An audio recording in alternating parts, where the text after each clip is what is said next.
I would like to begin by acknowledging the traditional custodians of the land on which I live and work, the Gundungurra land and people. I pay my respects to their elders, past, present, and emerging, and extend that respect to all Aboriginal and Torres Strait Islander people. I also want to acknowledge the traditional custodians of the lands on which you, our listeners, are joining us from today. I recognise the deep connection that First Nations people have to this land, their enduring culture, and their commitment to the preservation and care for their country. This land was never ceded, and it always was and always will be Aboriginal land. Hey there, and welcome to this special bonus episode of Beyond the Surface. In these episodes, we take a break from the personal stories, and I get to chat with experts on all things related to religious trauma, cults, and deconstruction. These conversations are foundational and educational. They provide deeper insights and understanding into the complexities of the experiences we hear in the stories. Whether you're just beginning your journey, this is the first episode you're listening to, or maybe you're looking to expand your knowledge in general, these episodes are packed with valuable information that will help you navigate wherever you are. I'm your host, Sam, and this is Beyond the Surface. Welcome, Ashley and Mellissa. Thanks for joining me. Thanks for having me. I'm so excited to be here again, Sam. Thanks for having us. And so soon. I know I flagged this with you after we finished recording, and I was like, it's going to happen. I just need to find the other perfect person. And then Mellissa came along. Yay! So today's episode is a bonus episode that we flash put together. I've never been able to organize a time with international guests as quickly as I did with the both of you, so I'm appreciative. We are talking all things Secret Lives of Mormon Wives with two ex-Mormon therapists, two of my favorite ex-Mormon therapists, just for the record. And I'm excited to talk. I've been wanting to do a bonus episode for pretty much each season. And we're now at season 3, so we got there in the end. Um, but I feel like there is so many different places that we can start this with. But I want to just like get your initial reactions to what was it like for both of you as ex-Mormons who also work with other ex-Mormons to watch the most recent season, season 3. Absolutely. So for me personally, it was very heavy to watch. I am such a reality TV girly. I love reality TV. I think it's entertaining and fun. And I don't love this reality TV. Mm. It's heavy. I think it just hits so close to home. Not only do I see my clients in the women, I see myself in the women. And to watch them on such a large platform navigate things that I'm holding space for clients for, and that I've also navigated myself. And then to know that some of them are not navigating them at all, right? And they're just still so lost in the system and not even, I don't even mean that in a mean way. Like they just don't even have the maturity or the recognition or the self-awareness of what is causing some of these deeper wounds. So initially it was very heavy to watch. I also watched the whole thing because I couldn't help myself, but it was heavy. Yeah. Mhm. Yeah, I felt like the first few episodes were pretty light and silly and fun, and my notes were like fairly light. Mm. And then we got maybe episode 3 or 4, and I was like, okay, you can't watch this and not see the very clear themes Mm. that both LDS women and LDS men struggle with, and it just became this whole different beast to me towards like the middle and end of the season where I was like, wow, like this is just glaring a headlight on so many issues. And honestly, it is heart-wrenching because those issues, I mean, the sexual assault and the childhood sexual abuse, the protecting family members that perpetrated childhood sexual abuse. I mean, it just was a lot and also incredibly reflective of what I do here in my office. And also even like my own family genogram, even my own family history. And so just like you, Ashley, it was a lot. Yeah. Yeah. I have to say, sorry to interrupt, but when you're talking about the sexual abuse piece and the protecting family members, Michaela, Mm, I've been tuning into her the whole time, but when she said that part, because my abuser is a family member, and I feel like I had a visceral reaction. I was like, "Oh my gosh, I feel that. I can't name him." mm, And I'm a therapist and I'm in the mental health space and I've done all this work, right? But it doesn't matter. It's so real. And I was so, as heavy as that was, there's also this side of me that's so grateful this is coming to the surface. And it's on a huge platform that's being seen across the world by millions of people. yeah. And I think for a quick caveat, I want all of the listeners who are not ex-Mormon to stay listening because these are the same dynamics we see across the board in any high control Yes. religion because I'm seeing them in my ex-JW clients, in my like ex-cult clients, like all of any sort of like high control system, whether it is religious or not, we are seeing the same dynamics. So don't drop off on this conversation just because you might not be an ex-Mormon or work with ex-Mormons. And the other thing is, if you haven't clued in already, there will be spoilers in this episode if you haven't watched the season. We are just going to talk freely about this. Like, I want to start with Michaela because I think her story, in not just this season, I think it very much has gone over all three seasons, but has just been probably one of the most heartbreaking things to watch. And I know that you, Ashley, have talked quite a bit about Michaela on social media and things like that. And so yeah, I want to preface that all three of us understand that we are only seeing a very small portion of this content. So when we reference particular parts of the episodes, we understand that we are not seeing the full story, but it still doesn't mean that it can't kickstart a conversation about this. And so, what are both of your initial thoughts around Michaela and her story and, Jace's role in all of this as well? Oh man, it's so loaded. It's where to begin. Oh, I literally don't know where to begin. I think just kind of echoing what Ashley said about when it was clear that it was a family member that she was still Mm, protecting. And here she is a mother of what, three now? mm, Three little ones. And this hasn't become clear yet. And she's been functioning with all this trauma. mm. Just my heart just goes out to her so much. As far as her husband, for the majority of the seasons, Mm, I felt like, for the most part, he was pretty great and pretty supportive. And I think I still feel that way. I just think that they really need help. I think that they really need some really good individual and couples therapy, which will take me on a whole different tangent about individual therapy and couples therapy. And um, mostly my heart just goes out to her. Like I said, in my own family genogram, we have almost identical types of situations where here we are, 35 years old, whatever, 40 years old, and naming something that should have been named a long time ago. Because how many victims have been lying in the wake? Not to say that in any way to judge her, mm. but it shows the patterns that we see. Yeah, I wonder whether it might be interesting, particularly for you, Ashley, why, like, I think people are probably sitting with this, like, why is she protecting this person and why it's so automatic for her to protect this person? Oh, yeah. I mean, what came up for me, and again, I don't know. Mm, So this is just purely speculation. In my opinion, this person who violated her was a young person. mm, I would imagine they were probably, that's what I'm guessing, just the nature of like the guilt and the protection. The person who violated me was um 12 at the time, and I was like 3 or 4.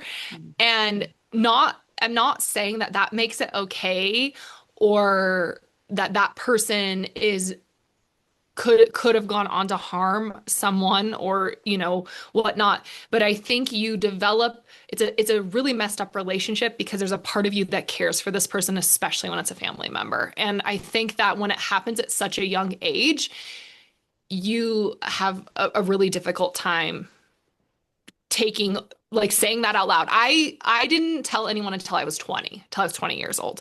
And when I told my mom, it was like kind of brushed under the rug and I was like, "Well, we knew about it and they got all this help and it never happened again." And it never did happen again. And I would say I'm really fortunate in that. But I think the hardest part is when it's he was also a child and I feel sad for him. It's so complex and it's so complicated. And when she was talking, that's what I felt in my body. I was like, "Oh my gosh, this is so real and so layered." And she's not alone. I feel this. How many other victims feel this, right? Because and this is especially true in Mormon families, I would say, especially, I have lots of like my entire maternal side of the family grew up Mormon.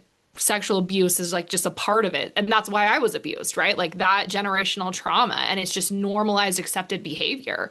And it was fascinating to watch. And I will say, when I watched season one with Michaela before she ever came out about it, I knew. Like I don't know what it was, but when she was having all of her symptoms and her skin issues, I suspected that she had trauma and I suspected specifically sexual trauma. And then so when she came out, I was not surprised. I was heartbroken for her. I think that's the hardest part is the amount of sexual abuse is shockingly not shocking, and that breaks my heart. Hmm. I don't know if Yeah, that answered your question. Sorry, go ahead, Melissa. I really hope that you're right. And also I'm so sorry that that happened to you, Ashley. And I really hope that you're right, that it was at least a developing brain that she was in this situation with, which we know happens very often in large LDS families because we have a lot of babies and it's just like there's another kid, good luck, child, and we're not supervised appropriately, we're not given the sex education that we need. I really hope that that's what it was. That's not where my brain went, Yeah, especially with health issues and things. My brain went to, um, was this grandpa? Was this yeah. dad? Was this an uncle? This is something that I see, unfortunately, a lot, and that is kind of the story of my family member is in jail. And so I hope, I hope that's what it is, and I hope that she gets the healing that she needs. But there's a lot of pedophilia, also. Yeah. So. I had the same instinct as Melissa, thinking that, and I mean, like, I don't think that there is, like you said, really, No. we're all just speculating, and it's not necessarily to speculate to try and find who that is, but just to create a conversation because Michaela is not the only person who is protecting their abuser in their world, right? So, like, this is a common experience. Absolutely. And it's so like as you guys were both talking, I was like, and this is why we have conversations because for me, I was activated within my own Mm. trauma to zoom out, and then to hear Melissa say like, no, I didn't think it was that. And I'm like, well, you're exactly right. Like pedophilia and like grandpas and uncles, this is happening so commonly. And I think the thing that maybe I would say I connected to the most is the wanting to like the like love or like the guilt she has for naming him. Like that's what I would say I connect to the most is that piece because I still to this day, like I don't want to like make it an issue. And I'm not saying that's okay. So I just want to like own that I think that's still my own area to work on. But I've done a ton of work and it is still so hard. And so I hope this helps someone else feel validated too. That's like maybe protecting and maybe not coming forward because I think it is one of the hardest things we do, especially in a culture, like in a purity culture world where this is shameful and sinful and something that shouldn't happen, which is why it does happen. Yeah, quick side conversation because I talk about purity culture a lot, but it's usually in an evangelical context. What does purity culture in the Mormon context look like? Ooh, let's put it this way. When I would put my sweet little 2-year-old, 3-year-old daughter in a like a little halter summer dress or something like that, there was usually some conversation um, around if that was appropriate without a onesie underneath it. Yeah. I mean, amongst my other mother friends, the young mothers that we were, amongst like Relief Society conversations, it was normal to look at a little baby girl Mm. living in Las Vegas, Nevada, where it's hot, Yeah. wondering if she should be showing her little shoulders. Yeah, which it's such an interesting situation because at the same time, we're so carefree with our children that we are bringing them, dropping them off at a church building with who knows who, and letting them run around like in bedroom or in church rooms, a big building. We don't know where they are. So it's this very interesting kind of complexity where we see a really intense like sexualizing of young girls and also just not actually protecting them. Yeah. Yeah. I would say like in terms of purity culture, you're right? No sex before marriage, no masturbation, no like curious sexual explorations allowed. But to Melissa's point, and I think what makes LDS purity culture unique is the generational history of the religion, right? We're talking about a religion that was founded on child brides, where Mm. having sex with young girls was normalized and accepted and to this day is normalized and accepted culturally in the church and in the doctrine. And so I think that has a huge impact on purity culture in Mormonism and adds a different flavor just to really speak to the point that Melissa was talking about, why young girls are so targeted and sexualized at such a young age. They always have been since the birth of Mormonism. Yeah. Yeah. I think one of the biggest things that got talked about, particularly in therapist circles with this season, was the EMDR and the couples therapy session, and there was a lot of conversation around it. And again, we know that we are only getting a portion of what that looked like. But and I don't know about you both, but the part of the EMDR session that I was had the biggest issue with was the referral that we saw at the end. I think my brain kind of made sense and was like, yeah, okay, we're not seeing like actual processing here. We're seeing like snippets and things like that. But um I had an issue with the referral. And I'm seeing both of you nod, so I'm assuming both of you did as well. I want Melissa to go because I know she's an EMDR therapist and I Yeah. already know she has really solid insights. So Melissa, you're up. Mm. Well, I definitely had a lot of issues with it. The referral was a big one. I was just consulting with an EMDR specialist this morning, and we were talking about how long it takes to go through each phase of EMDR, and it's not that fast, right? To be, reprocessing using bilateral stimulation right there out of nowhere. I mean, unless we're missing weeks, potentially months of treatment, that I'm very confused about it. And then also, yeah, her working through her own trauma and being able to desensitize and reprocess before being able to appropriately like communicate with her husband about like what does she even need, right? She's not sure yet. Yeah. And so that was interesting to me. And then I just also had to remember to give this therapist so much grace because I have no idea. I don't know if they had multiple sessions before. If they didn't have multiple sessions before, I'm thoroughly confused though Mm. about what just happened because yeah, I don't want to talk poorly about the therapist, but I'm sure it was an interesting situation to be in, Mm. but it just didn't seem aligned with the type of EMDR that we're doing here at Inner Compass for sure. Mm. Yeah, I'm not like I don't know I know barely anything about EMDR. My specialty is brain spotting, right? Yeah, And so same. as a brain spotting, that's how I looked at that session is and not to say anything like I'm with Melissa. I have a lot of grace and Yeah. compassion for this therapist. I cannot imagine. I don't know. Like that would be so hard to put yourself out there, right?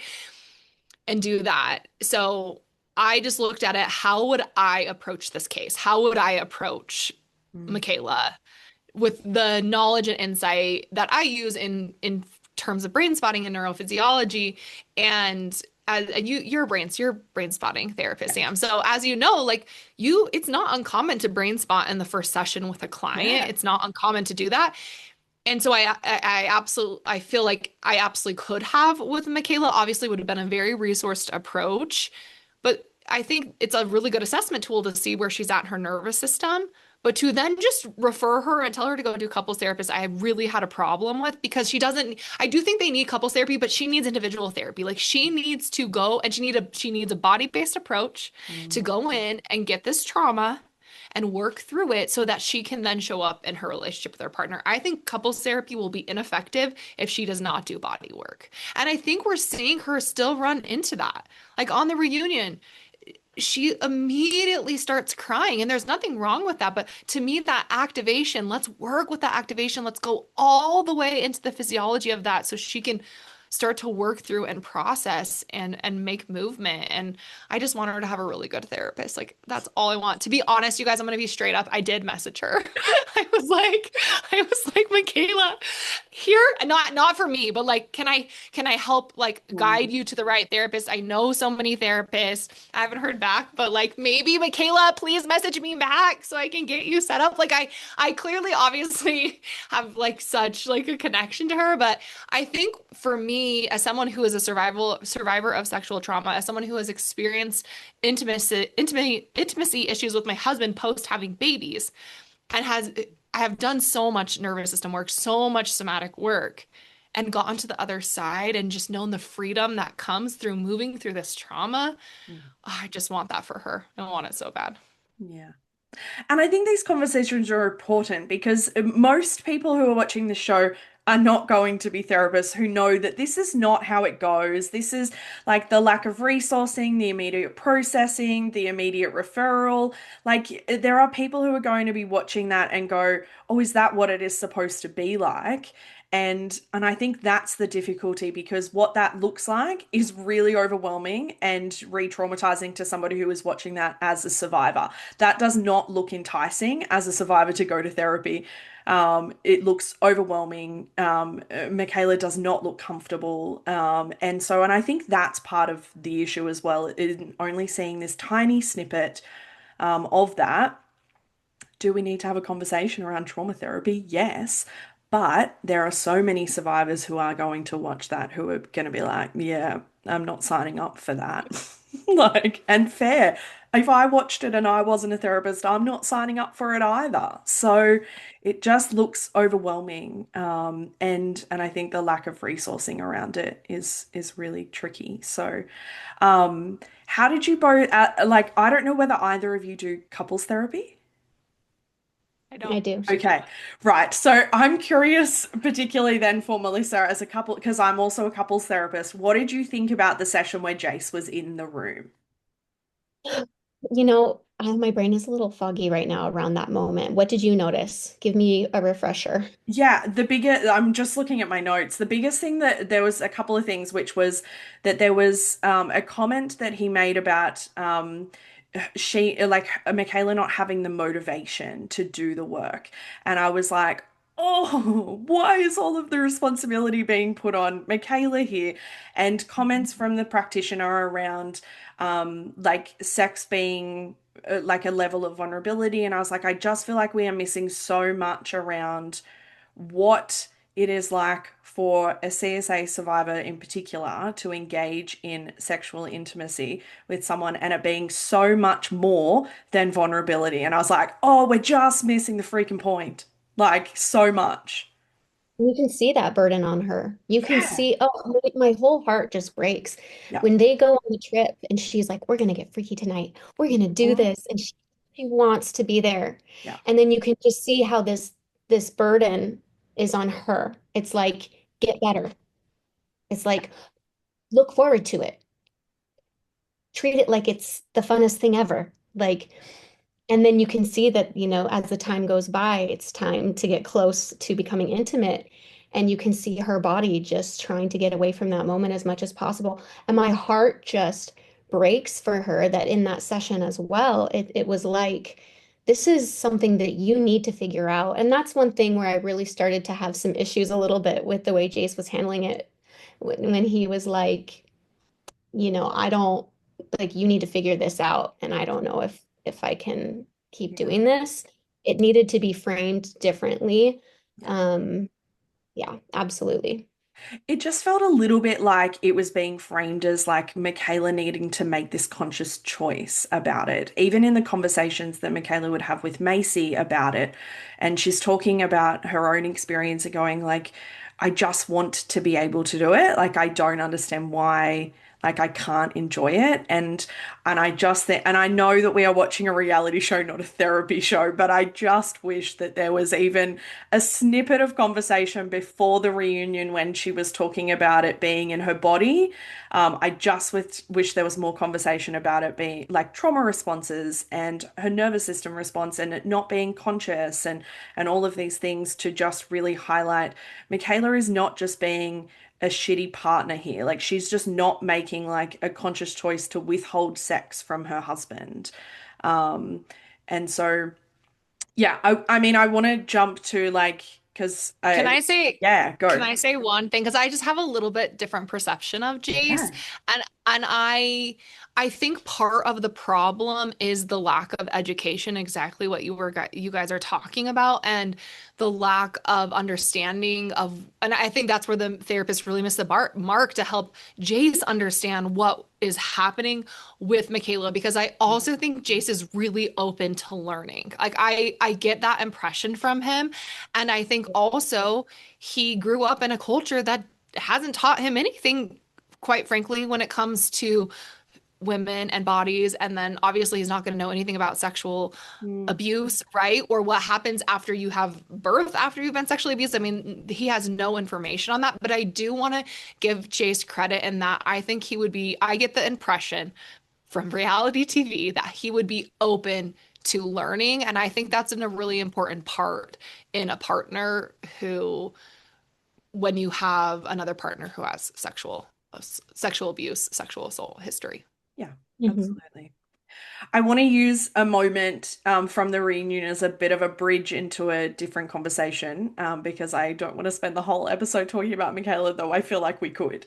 But there We was a could. moment in the reunion where, after they were talking about Michaela, where the conversation turned to Jessie, who shared that she had also been raped at 19. Connor came into the conversation talking about his child sexual abuse as well.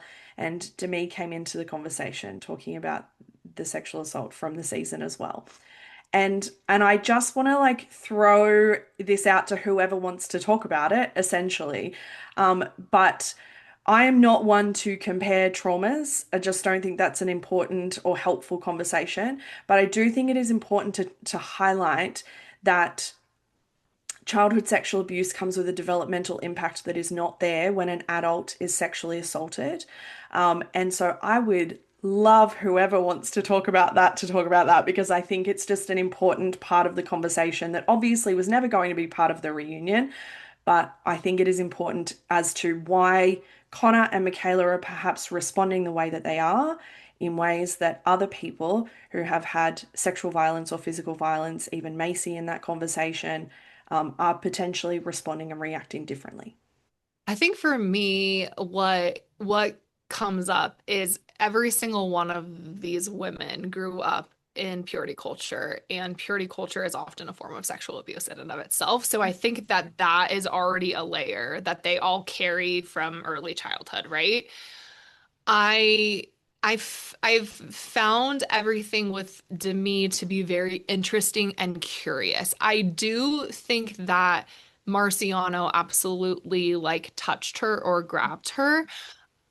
This is what also comes up for me, and this is probably maybe an unpopular opinion, and I do not want to victim shame at all. Like I don't want to do that. I also know that like for most survivors, the story doesn't change. Like it's fairly consistent over time. And her story has changed a lot, at least from what we saw on reality TV. Mm. But I think that when you do, especially when you grow up in a culture like Mormonism, and you do things with boys or men that you wish you didn't do, you can feel guilty for those things, right? And I almost wonder if this is like her way to deal with the guilt of what she did, is to then say he violated her, because that's a much more socially acceptable thing to say, right? In the grand scheme of things. So but then in the reunion, when I was watching her talk, I was like, oh, but she has some other stuff under there. Like you could see that there's some other stuff under there, you know? And so that's kind of like, I thought that was a really interesting part of the reunion. I thought it was really interesting for Jessie to say what she said after Michaela. But I also at the same time, I'm like, well, it's hitting all of those same wounds. They all grew up in the same culture. So that's kind of like my take and what came up for me, and also throughout the season with the whole Demi Marciano um debacle. I also listened to Marciano on a podcast and he shared a lot of his side of the story and I thought it was really fascinating though. He really did a good job to not throw Demi under the bus and like share her dark secrets and I was like really impressed by that given what was happening. So anyways, I have lots of nuance. Yeah, I mean, I think nuance is so important.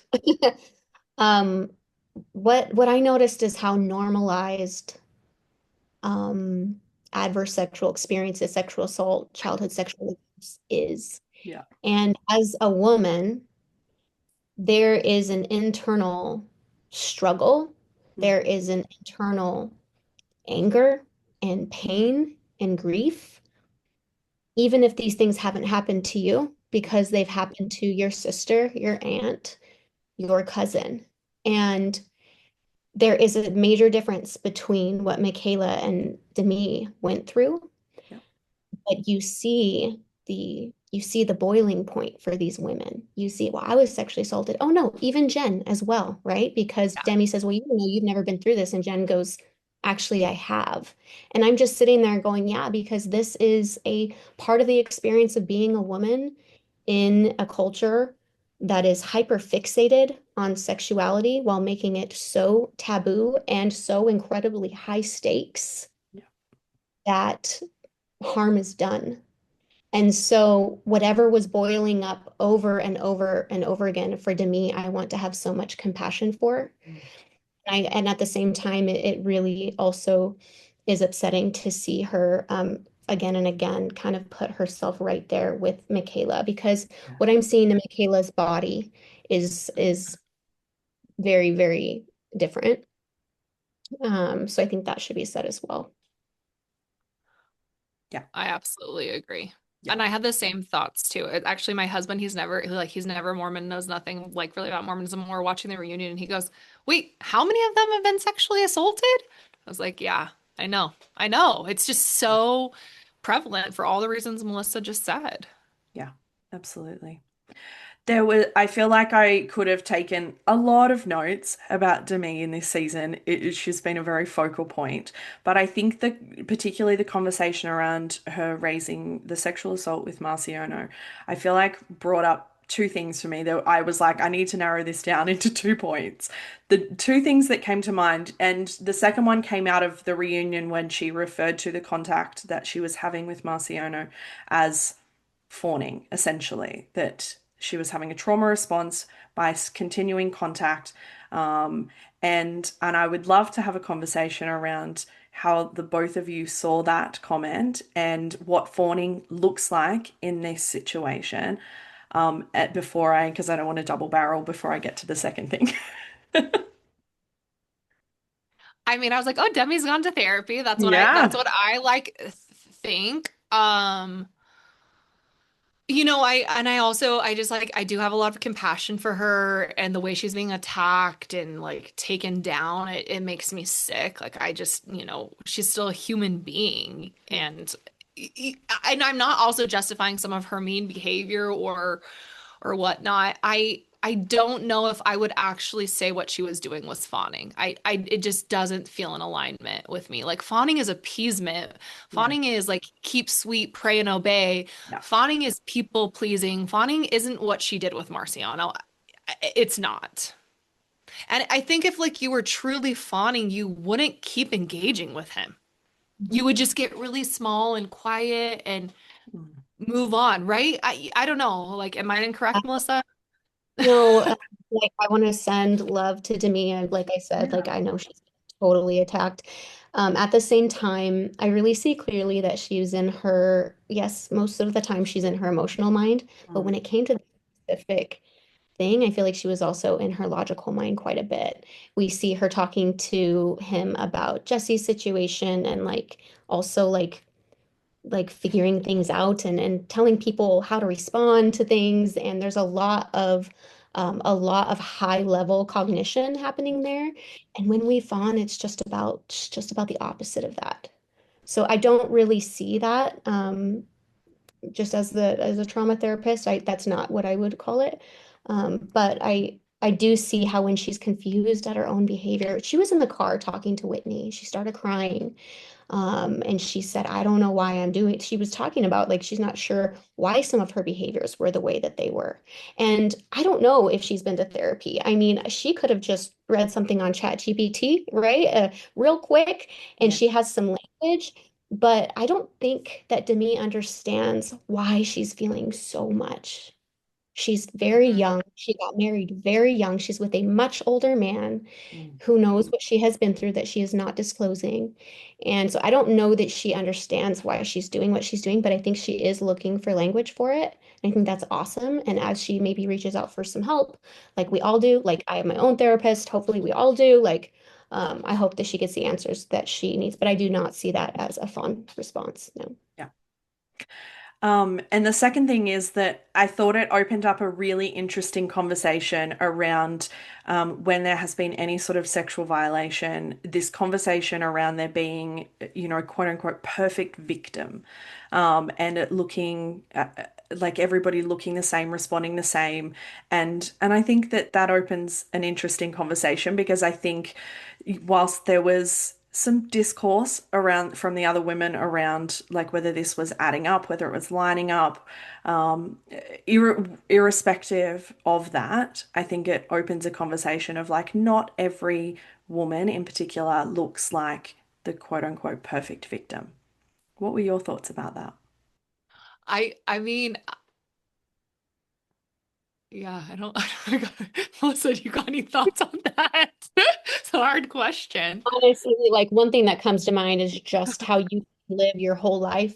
Mm, You can you can have if there was a story that I could tell right now without over disclosing a member of my family, I'd just tell it. But you can live like a whole lifetime, yeah. right? You can present one way, you can like um there's no one way to be a victim and there's no one way to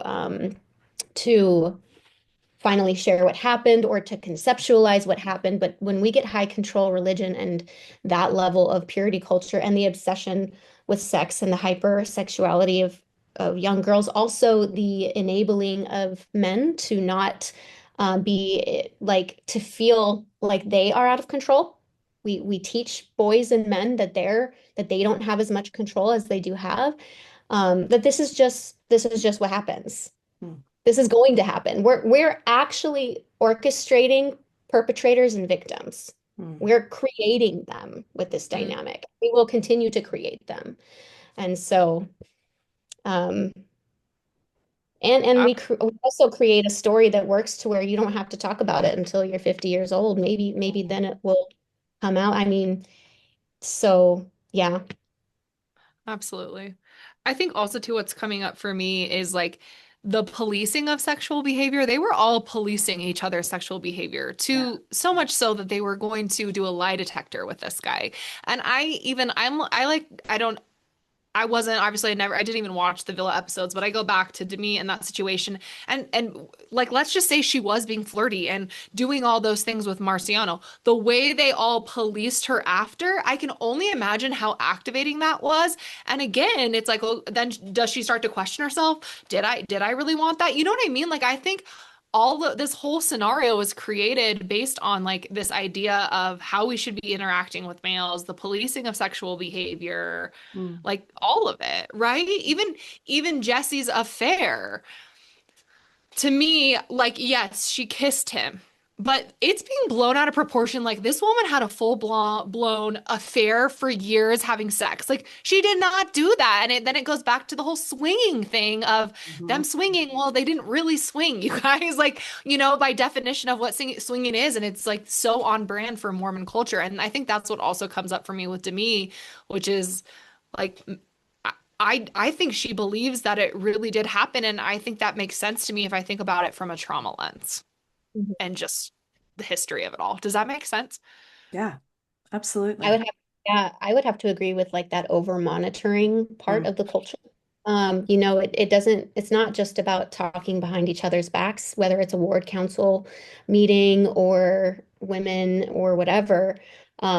It just goes way deeper than that. It goes like many of my clients not only had their priesthood interviews mm, as youth, but they also had secondary interviews with their parents, with their father, where, we just keep monitoring you and we check where you are sexually mm, and what you've done and the mistakes that you've made. And this, really keeps us in a shame loop where we desperately need to be saved. We desperately need repentance, and the adversary is blamed for much of our behavior. So I also think there's a bypass to a lot of where we can have like very real internal growth. Like if we do something that's out of our alignment sexually, that maybe it's not aligned with our values, that like we can reflect and we could go, oh, that didn't feel good. Here's what I'm going to do next time. There's not very much of that. It's like I was lost on the wrong path, and then I'll repent. I'll be monitored. It will come out. I'll be shamed. I'll repent. And then we start like it never happened. Because remember, when you repent, it never happened. And so what did we learn? yeah, yeah. I want to like clue in on that shame point because there was one person and it will sort of like shift the conversation as well, but there was one person who I feel like in the first two seasons we saw enough of to get to know them, but we didn't see them personally as much. And then this season happened and we saw the deep internalized shame and self-loathing and conditioning of Mormonism in Jesse. And I just think it was absolutely palpable. I think like we see it overtly in some of the other women, and I think that we saw like the shame and the self-loathing in her this season far more than we did in any other season, and particularly in her own therapy session that we saw as well. But I wonder whether we can just like open the conversation around like what that conditioning is like, how deeply wired it is to the point that it just becomes part of who you are. I have so many ex-Mormon, ex-JW clients who just refer to it as like it's just part of my DNA. It's just so re or like wired into you. And so I would love to hear what both of you thought about seeing more of Jessie this season and what it is like for her individually. Do you want to go, I Melissa? Well, yeah, I'll just maybe a little bit here. I thought it was so interesting to hear her, kind of really own in a brave way some of those insecurities. And in the first two seasons, she presented as like the most confident, right? Like Yeah. she had constructed, she was this boss and like just like on top of the world. And then in this season, I do like really respect her for how vulnerable that she became. Mm, Um, but it was interesting, isn't it, to see how we can present when we're kind of functioning out of our different parts. The part of us that's a boss, the part of us that, left Mormonism or whatever. But this season, she really was able to share more of that part of her that's like, I don't like any part of myself. Um, and that was just absolutely heartbreaking for me to see. mm. Yeah, that like clip, I think it was in the very first episode, maybe when she went to therapy, or the very first one or two. Mm, And when she was just kind of acknowledging when the therapist asked her what she liked about herself, and she said nothing, and it just is that's so real in this culture. And I think one way you survive that is to present how Jesse did in season 1 and 2. Like that is absolutely your survival. You have it all figured out. You have it all put together. You're a boss woman. You look perfect. You get all your procedures to continue to look perfect, right? That is your survival skill. And I think the women in Mormon culture do it better than like Hollywood. Okay. They are so put together and perfect, and they embody that in a lot of ways. And for me, like, yes, Jesse has left Mormonism, but right, and I think Mellissa, you know this as well as I do, if you do not deconstruct and do the nervous system work to work through how that is wired into your DNA, you can leave Mormonism, but it still comes with you, like it still is going to show up. And I think even as you deconstruct and you heal, it's still going to show up because it's been with you since you were 0 years old. If you were born into this religion, the messages that you receive and how you should behave and how you should act are so real. And I think Jessie too, right? Her parents weren't, both members of the church. So she grew up in this kind of like that mutt family. And I think sometimes you try a little bit harder too when you have that scenario. That was my scenario, and I worked so hard. I wanted to be perfect. And it does eventually all come crashing down, and we got to watch it come crashing down for her. And I also thought her vulnerability was really beautiful and courageous too, to let us in. And I think the first 2 seasons, she's just like locked up tight. But to me, Yeah. that's purely survival. That's her trauma response, right? Yeah, I also think there's something to be said about her relationship. We got a little glimpse of the way that her husband spoke to her, the level of just the condescending, he was the parent and she was the child, and she had been a bad girl. And she melted right into that role. That's something that I really kind of intimate experience with. And I think not liking yourself and not being able to say what you like about yourself is also really reflective of, the person she's sleeping next to and the way that he speaks to her. Even when it's really kind of like coded and layered, and it's not even in the words, it's in the affect, it's in the tone. To feel small and to feel like the things you're doing are just not enough because you fucked that up. Mm, So you may be killing it at work, but you're fucking this up. yeah. So I just really feel for her. Yeah. On that note, how do we feel about Jordan, Jesse's husband? So interestingly enough, I listened to him on the Vile Files, him and Jess. Yeah. So Jesse did an interview and then they came on together. I didn't mean to prep this much, you guys, but I Yeah. just happened I was to. like, you're saying you No, didn't have any notes, but you've watched all of the side things. I've done all this stuff behind the scenes. And so Nick actually interviewed Jordan by himself and then they came together. And I will say,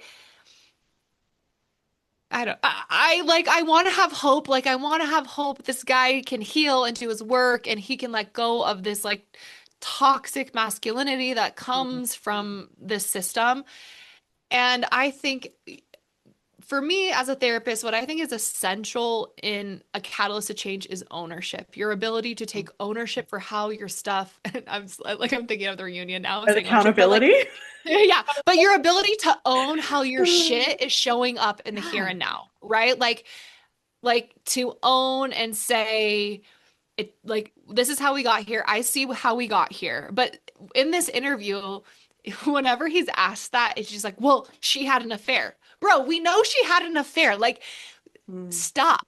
I think in order for them to have to move forward, he has to be able to be like, yeah, and I was also an emotionally abusive asshole for the entire part of our marriage. So it makes sense that we got here. But I don't know if he has the self-awareness or if he's done enough of his own internal work to take ownership for that, because I think that's also a very shameful thing to have to take ownership for, to know that you have been an abusive partner.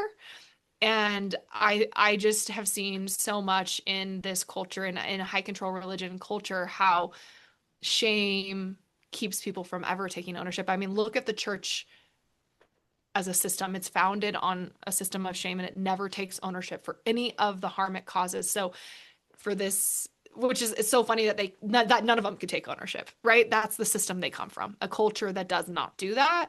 And that's where, kind of in the same breath we're talking about, has Jessie deconstructed in her neurophysiology. I don't think Jordan has. And I see that being an issue. I hope he can change. I'm a therapist. I hope everyone can change, but I didn't see much of it in the interview that I watched, listened to. Yeah, I mean, we can have grace for all of these men because these men respond the way that they do, react the way that they do because of an unhealthy level of conditioning as well. Mm. Yeah. Hmm. The system creates it, right? Like they're in a system built on power, control, patriarchy, hierarchy, all of those things. It is a system built for them, essentially, to thrive in the way that they do. So, like, like we again we can hold nuance and go like behavior not okay, but we also have an understanding of like the system that he has been conditioned a part of has been wired in and is the reason why he is the way that he is currently as well. Yep. um Yeah, There's I some just want to development. go. Oh, sorry. I just want to go on record and say that I think every single member of the cast could benefit from a body-based approach to yeah, therapy. I'm just going to go on record and say that. agreed. Absolutely. The resistance to discomfort, Mm, ability to sit in discomfort of like, okay, I feel some shame. I feel some guilt. What does that mean? Does that mean I need to repent? Does that mean instead of one drink, I'll get shit-faced? Like, how am I going to take this? And if there's not much like in between of like, well, I could say that didn't work for me. I learned from it, and then I'm going to do something different. I think there's been a lot of developmental kind of um, passes, things that have been missed. And so it's maybe just a later maturing or continuing to deconstruct or doing some more reflective work and also that body-based work. Absolutely. yeah. And also like the difficulty, like the not sitting in discomfort and then just like rather than sitting in it, just throwing it onto other people. Like just the automatic, like I'm just gonna go on the attack and the defense. So yeah. I Yeah, think what also comes, oh, sorry. there's a little bit of like an allergy to shame, right? Yeah. When we grow up with someone pouring it all over us, like, hey, you're inherently bad. The natural man is an enemy to God. Cover up your shoulders. Don't touch your penis. All of these things, right? At some point, when people throw that shade at us, when people throw something that makes us feel guilty or shameful, we literally are like having an allergic reaction, right? Well, she cheated on me. She cheated on me. How could I have any part of it? She cheated on me. It's Yeah. like, okay, pause, sit with what's uncomfortable. Your marriage wasn't great. Mm, We're kind of a dick. And let's sit with that and let's see where that takes us. But we get this allergy to shame, this allergy to guilt, where mm, then we're looking for blame, we're looking for instant solutions, we're looking for our savior, whatever it might be that it's gonna like fix everything quickly and make it make sense again, make it black and white again.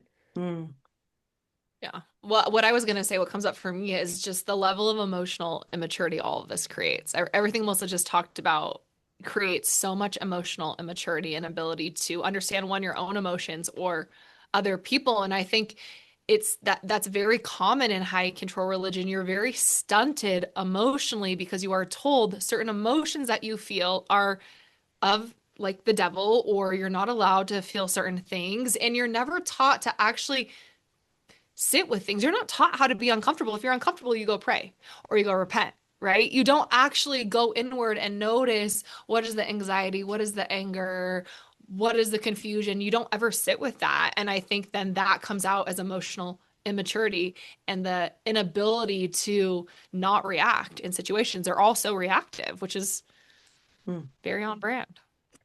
I mean, I think it's interesting because if we were having this conversation last season or at the end of season one, the conversation around who was like the dick in the season would be very different. And it's interesting to see the shift from season one to season three, Zach, Jen's husband. And I am curious, I mean, we're talking about change, and I'm curious what both of you think about the new and improved Zach that we see. I I actually I was actually really proud of Zach. I think Yeah. that it's very evident Zach has done some work. Do I still think that there's farther to go? Absolutely. And am I also cognizant he's being filmed and we do not know what happens behind the scenes with him and Jen? I Yeah. think that's also real. I also he was going to medical school and he's no longer going to medical school. She did Dancing with the Stars. He moved to LA. I am gonna really celebrate that for him. And I believe people can change. I also believe these people we're talking, they're young. Yeah. Some of them are in their early 20s. Their brain's not fully cooked yet. They have the potential to grow and evolve as human beings. Brett, maybe not. But the rest of them, I'm gonna celebrate. I really genuinely believe that. Mm. And I wouldn't do what I do as a therapist if I didn't believe that. So yes, I noticed that in Yeah. Zach, and I'm gonna honor and celebrate it. Yeah, I felt the same way, Ashley. I felt like Zach and Connor really killed it this season with their just husbandry. I was like, come on, guys, amazing job. Yeah. And yes, it is a show.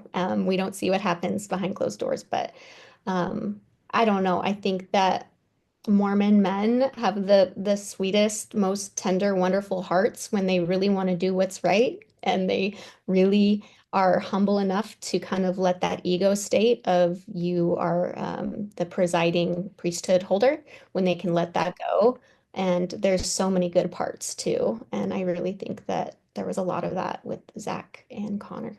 Yeah. Oh, I love that you said that, Melissa. Like, I don't know why that's making me emotional, but that's exactly what he represented and exactly what Connor represents. And I think, maybe it's making me emotional as someone, and I know you both probably feel this too, get so much criticism and like I'm anti-Mormon or I'm anti-faith or I'm anti, like all of this stuff. It's like, no, I'm not. And I recognize the good parts, and there are incredible individuals that are a part of this system. And we're also talking about someone who he was like Zach was really attacked on season one. And so he had to go inward and he had to dig deep, and it shows what is possible, right? What exists in all of them. I actually have always really liked Connor. I think he's always embodied the LDS man for me, but I'm really glad you said that. Like that just Yeah. like touched my heart. So thanks for saying it. Yeah. Speaking of Jen and Zach, I want to ask a quick question because, and I'm just going on a bit of a limb here because I know that it's not framed well in any other high control religion that I know of. What is it like for women in the LDS who experience pre and postnatal depression?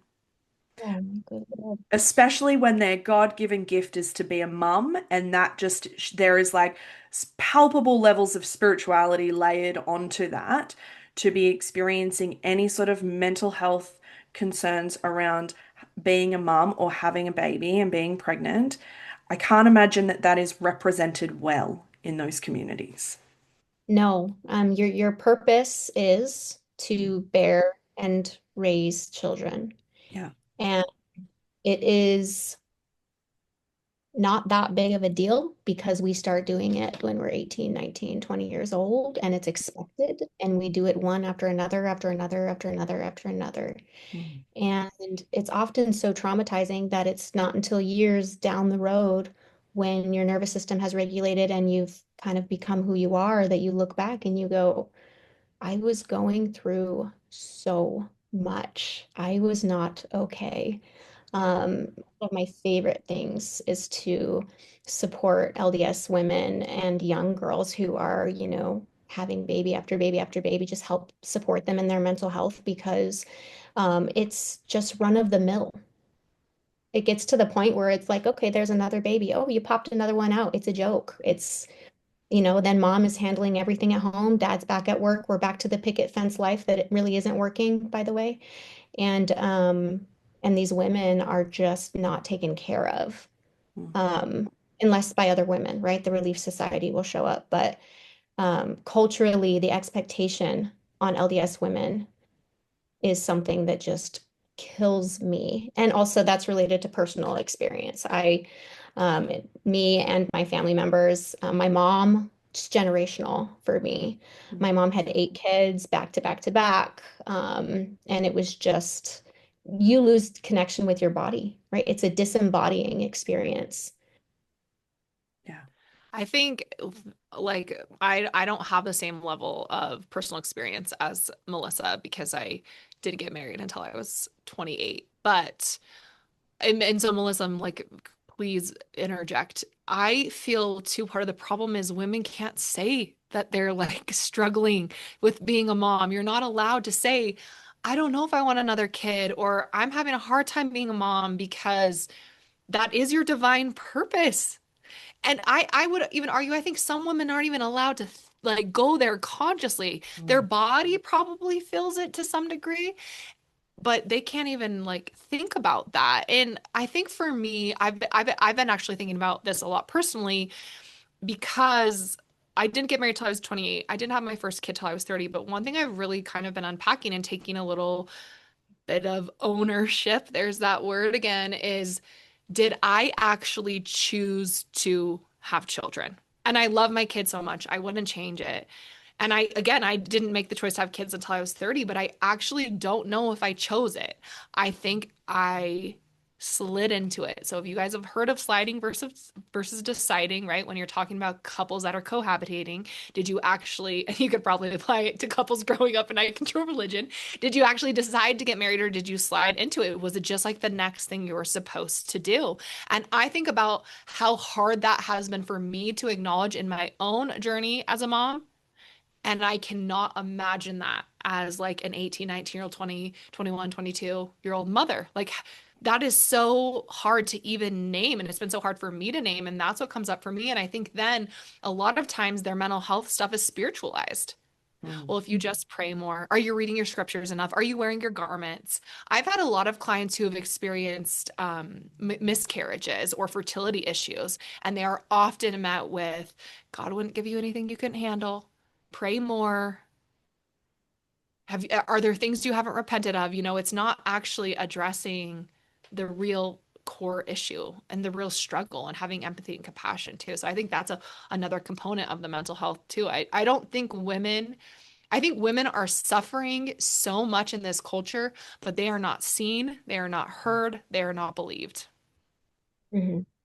And what's confusing is that where do you get your power? You get your power from securing a priesthood holder and then bearing children. And so, if the very thing that's giving you validity is also causing you, that dissonance internally, a lot of times we're not even ready to go there in our internal world. No, let's talk about it externally. But I do think that's why there's so much autoimmune, chronic health. Um, so many. My mom tells this story about like there she had this moment where she looked around and all of her little babies were around her. And she had this moment where she said, I can't do a good job. Mm. She's very Mormon, but she'll tell this story. Like she looked around and she recognized I cannot meet the needs of all these little kids and how sobering that was for her. And I think that does happen. I think that that happens, and some of us talk about it, and some of us don't. We just swallow it, and we feel back to our best friend shame, right? Like I must be bad. Mm. There's something a matter with me, right? I can't care for all these babies. And instead of me being told I need to have babies is the problem, I'm the problem. I'm You the got it. issue. And I think that is so on brand for Mormonism and I would argue high control religion in Mm. general. We do not see anything that the religion teaches, does as the problem. We survive it by making ourselves the problem. We're the issue. Mm. And that's what's really unfortunate. Yeah. We take so much accountability. We take so much accountability, right? We You're take really bringing it. accountability to do the things that the system are responsible for, the institution are responsible for. We swallow that and we take accountability. Mm. Yeah. You Absolutely. just call this episode ownership and accountability, Yeah, okay? ownership and accountability. Yeah, we've got our own word. I want to talk about one other part of the reunion before we get to like a couple of like random things that are just like nice and also just random who are not parts of like big aspects of the season's storylines. And also like the last mention of one of the men in Dad Talk. When did Dad Talk become a thing? Like when did we start moving how I feel like a good portion of the reunion was just the men. It became a thing after Jordan. Get Yeah. this. I learned this on the Vial Files. It became a thing after Jordan found out Jesse had an affair with Marciano. Oh, that's so interesting. Hmm. Like the perfect like Secret Lives of Mormon Wives fangirl. No, it was on the Vial Fi. I don't know if I'm saying that correct. Yeah. Podcast, and that's when he shared because he did that to try to get closer and better into her world. So Right. I believe Hmm. that was last September that that happened. I don't know. Right. That's really interesting. The person that I was going to bring up was Dakota. Mm. And I'm mainly curious about what you think of, like, I was watching the other men's reactions in particular to what he was saying as opposed to actually just like watching Dakota. But I was really intrigued by, Zach and Connor and Jace, and I can never remember Macy's husband's name. Jacob. Jacob, Yeah, Jacob. like particularly those four, and I described it as like a very like bored reaction to hearing what Dakota was talking about. And so I'm curious what you both thought about that portion of the reunion and the apology laden with excuses. Hmm. Well, I think that you can put me on record for saying this. I think that the Mormon church creates deception and Yeah. teaches little boys to become adult liars. And so, bless Dakota's heart. Hmm. Honestly, my heart breaks for him. Yeah. I think that if he has a problem with telling lies, and I think that that happens when we're conditioned to tell lies very, very, very, very young. 8 years old is when we start or before. And I think that we are creating that. So bless his heart. I hope the best for him. I think that he's lost credibility at this point, which does happen. And sometimes hitting that rock bottom of losing credibility is one way that we can then build something new. I also think that Taylor's family is like really good at shame. So I do feel I felt horrible for him in that moment. Yeah. And I just, he was so deeply being shamed publicly. Yeah. I feel like Melissa just said everything that Yeah. I think. I I don't like Dakota is not truthful and he is like broken Taylor's trust and all of that is so real and I think that when I look at Dakota, I just see this broken boy. Like he's like a boy to me in his own skin. Like he just had there's so many wounds and I'd be so curious. The therapist in me is so curious about his Yeah. history in the church, his own childhood trauma. It's just the woundedness is so present and that makes me sad. He reminds me of just a lot of the Mormon men that I grew up with, and I see that in him. I think that Taylor's parents are a lot for me. Yeah. And I don't I guess what comes up for me is like what was the point of shaming him like that? Where does that get us? And I love like Taylor's my one of my favorite characters in the show and I really admire and like Taylor a lot. And I also think that like that the shame is still so much a part of her driving force too because I don't really think that's who Taylor is in terms of being so mad at him, hating him, having to Mm. shame him. You know, I think what he did was very inappropriate and wrong, and they should never be together again after this. But the shame with the parents was a lot for me. I mean, and we've seen in other seasons, I know we're focusing on this season in particular, but we've seen in other seasons Taylor's parents shame Taylor, like in very public, out in the open settings, like palpably. Like it Yes. was horrific. So like it's really interesting. I also just like really wondered what it was like for Taylor to sit there having her parents like finally defend her against Dakota in that moment, Hmm. even if it was laden with shame. I'd be really curious to know what it was like for her when in all of those other episodes that we've seen her parents defend Dakota to her detriment, Yes. using really shame-based language against Taylor. I think it would be really curious to know what it would be like to feel like her parents are finally on her side in this. Yeah. Absolutely. Yeah. Oh, I also love Taylor. I think Taylor's great. She's fun. She'd be a good time. I I would also hang think out with she's had a her. glow up, right? Like we've seen her tr shift and change so much from season to season.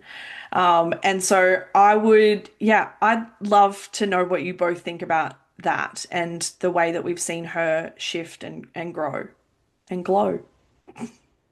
I absolutely agree with that. It's Yeah. her work is so evident. It was evident throughout the season. Mm. Like even with the situation with Jesse, some of the things Taylor was saying and the Yeah. way when you remember when they were in the hotel room in St. George and Taylor kind of pushed Jesse a little bit to bring some stuff up. I thought that was really powerful and incredible and also spoke to where she was at.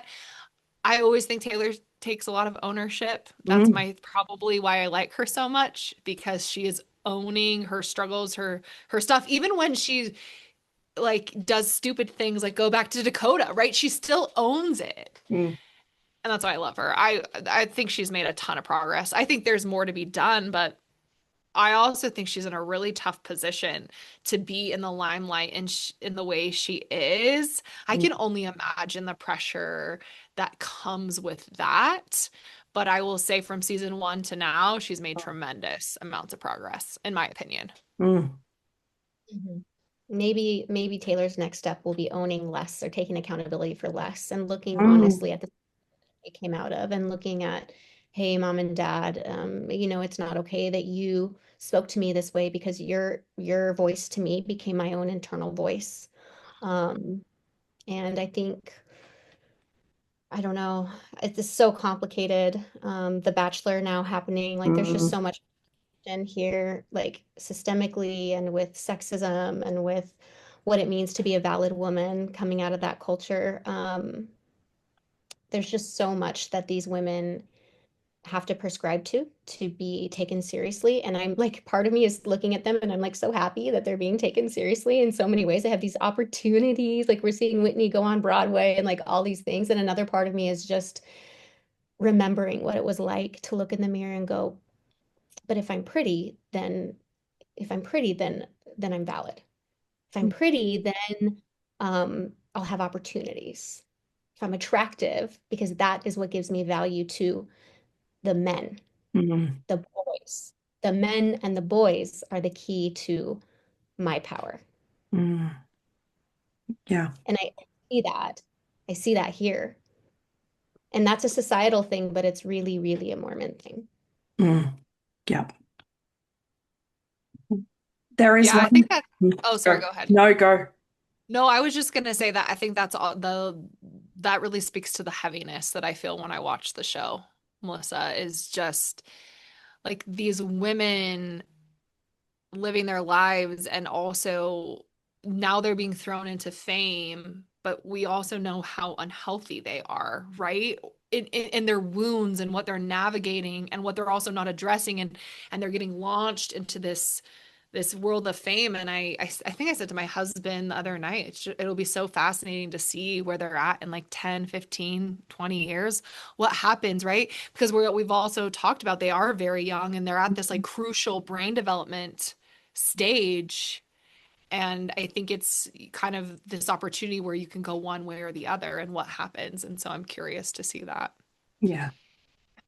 There was a moment, and I don't know that this is going to produce a whole host of conversation, but there's a moment that, as like a queer woman, I cannot not talk about the episode where they spoke about the queer community in the LDS. And it was really interesting because was it beautiful and lovely? 100%. Is it the reality? Not really. Like, and I think that it's like, is it lovely that Jacob's cousin, I think it was, is like able to be out and is not experiencing the shunning and the estrangement and the trauma and the harm and all of that from his family. Yes, it's lovely.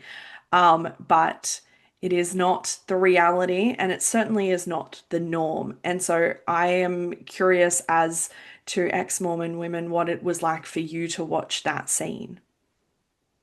Well, the Mm. rebel in me really loved the fuck you to the Mormon Yeah. church of Yeah. like, like that this is an issue and that this is a problem and the Mormon church does not treat queer people the way they deserve to be treated. So I appreciated that aspect, but I'm also completely with you that one of my biggest problems with the show is that we actually don't name how the Mormon church treats queer people, the Black history, right? Like purity, culture, worthiness, like that's not really being named. And maybe that's not the job of the women, but like, yay, Macy, I'm really glad you put that flag in your yard, but how are you using your platform? And maybe she is. I don't follow Yeah. her that closely to really talk about the impact to mental health for the queer community in the LDS church.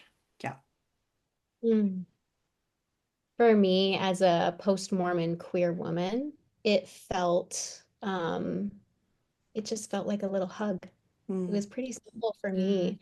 Maybe with just my experience of being like so exiled, my queerness being so exiled, and so deep, like my deepest rooted shame, the one that I only went and visited very, very late at night when I was all alone in my brain. Like, um, that part of me was just given a nice warm hug, and I was like, oh, I love these ladies. Thank you for doing that. Thank you for doing that. And one of them, who was it? I don't remember. One of them was like, yeah, the Mormon church is getting a little bit better, but they still have a really, really long way to go.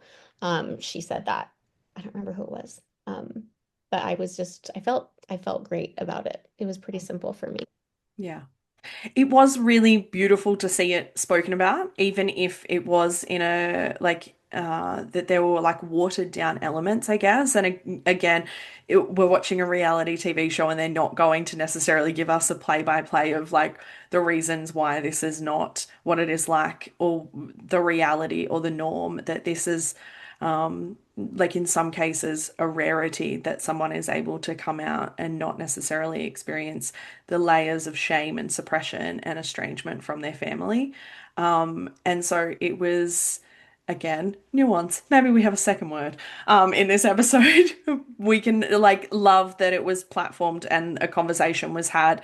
And is there missing aspects of that conversation? Also, yes. So, yeah. Absolutely. Absolutely. I think it's a really good part of like the limelight on the Mormon church right now is just it's Hmm. inexcusable. The discrimination is so obvious. You can't even defend it. It's so obvious, right?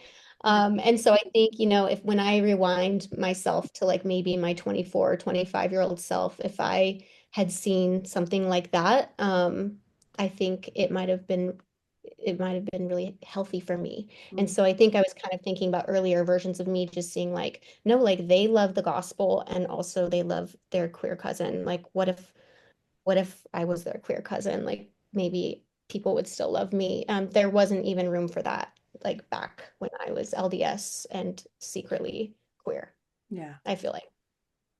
I actually really appreciate you sharing that, Melissa, too, Mm, because I think that's what the women also represent that in a lot of ways too, that they break the Mormon mold mm, of what Mormonism has always looked like. And even like myself growing up in the church, I would have never thought any of those women were Mormon, right?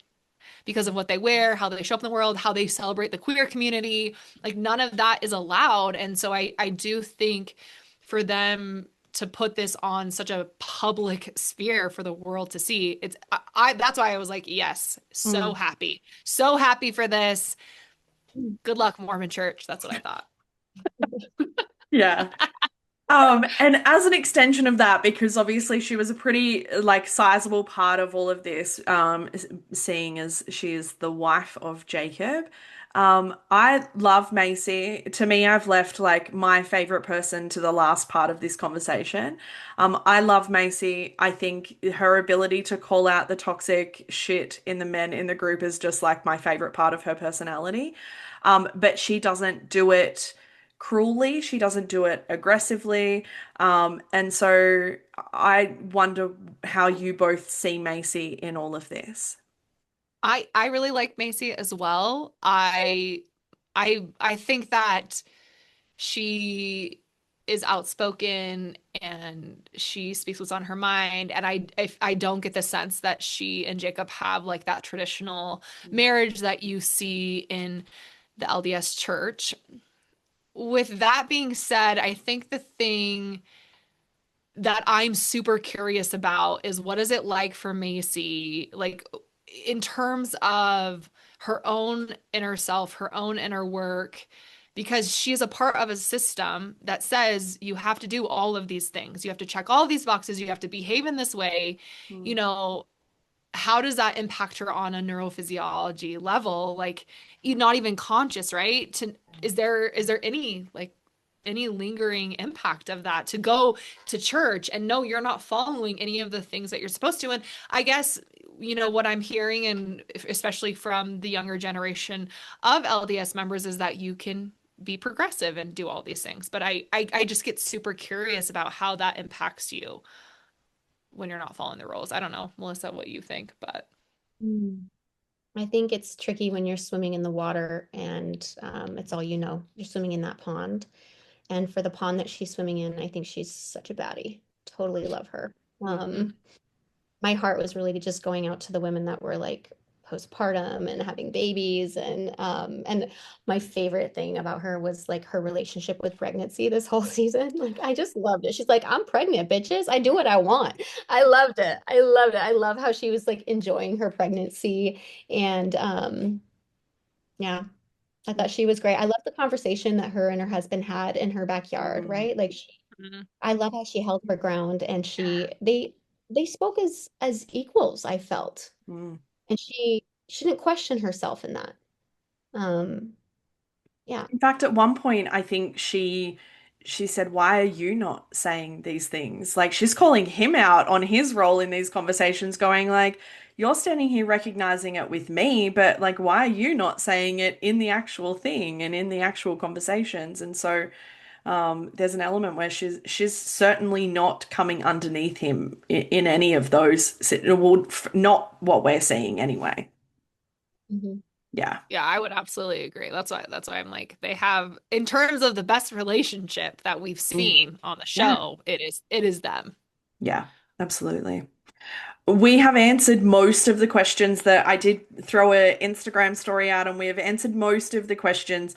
But I'm going to throw one of the broader ones at you because we've talked a lot about it in this episode already, I think. But I just want to see if there is anything else that either of you want to add, which is whether, like, Secret Lives of Mormon Wives is a realistic picture of what it is like to be a woman in Mormon life.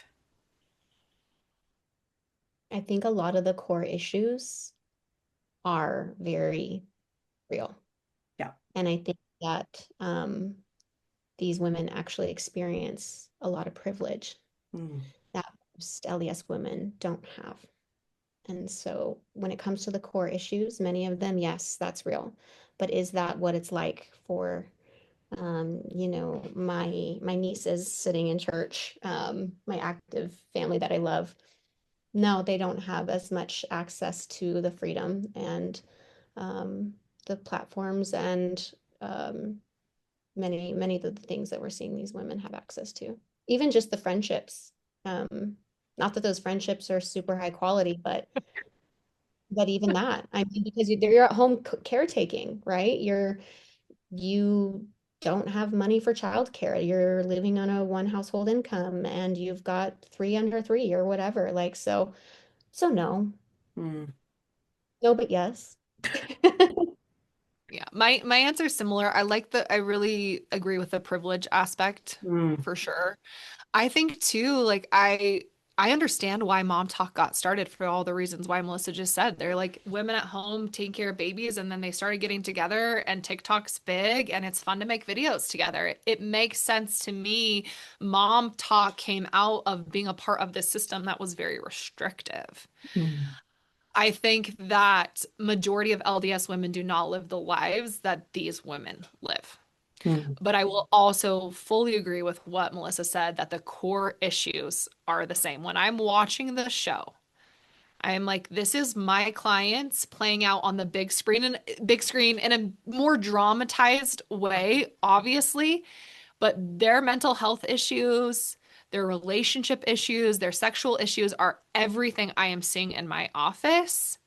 And I think that's a larger conversation. And also too, there's a big part of Mormon culture of what it means to be a good Mormon and what it means to be a bad Mormon. And that's also how these women are being evaluated too culturally. Like, well, they're not actually more like that's not how Mormons behave. mm, And that to me is so cultural, right? I grew up like that. Like that was the world I lived in. And I think that they also, in a lot of ways, because of their privilege, because of their ability to be privileged in this culture, they represent what I think so many women would like to do. I think so many women would like to be able to wear whatever they want on a television show and not think twice about it. Mm, I think that's a huge reality in this culture, and they represent that. And I think that could be very activating if you are a LDS woman in this mm, culture. mm. Do either of you have like, I'm just going to throw like, do either of you have a highlight that you want to mention or something from this season that you want to mention that we haven't already? I feel for Jen. I Yeah. feel for Jen. I think the way that she came back this season, I just like my heart is with her, I guess. Mm, That kind of experience that she had, it was the previous season, right? And mm, then she kind of came out this season. Um, I don't know. I feel like she's a really honest member of Mom Talk, in terms of like her mental health. mm, And I'm really proud of her for taking the space that she needed and also talking openly about it this season and kind of paving the way for maybe some of the other women to be able to talk more openly about mental health. Who knows? Maybe that was the seal that we needed to break. There was a lot that came out, like Jesse's experience in therapy. Who knows what doors Jen opened for the other women. So mm, I just, Yeah, I would say in general, I think the vulnerability piece of all of them and what they're willing to put on television mm, and the way it is becoming this like huge case study for Mormon culture is definitely a highlight for me. I think that I also really like kind of found that I was really liking Whitney. And it's probably controversial. because of her ownership for why she was coming back. You spot know on. what? She owned it. Yeah, I She mean, she didn't owned hide it. She was like, I'm here for Dancing with the Stars. And I was like, Yeah, you know what? I why can get not? with that. And Yeah.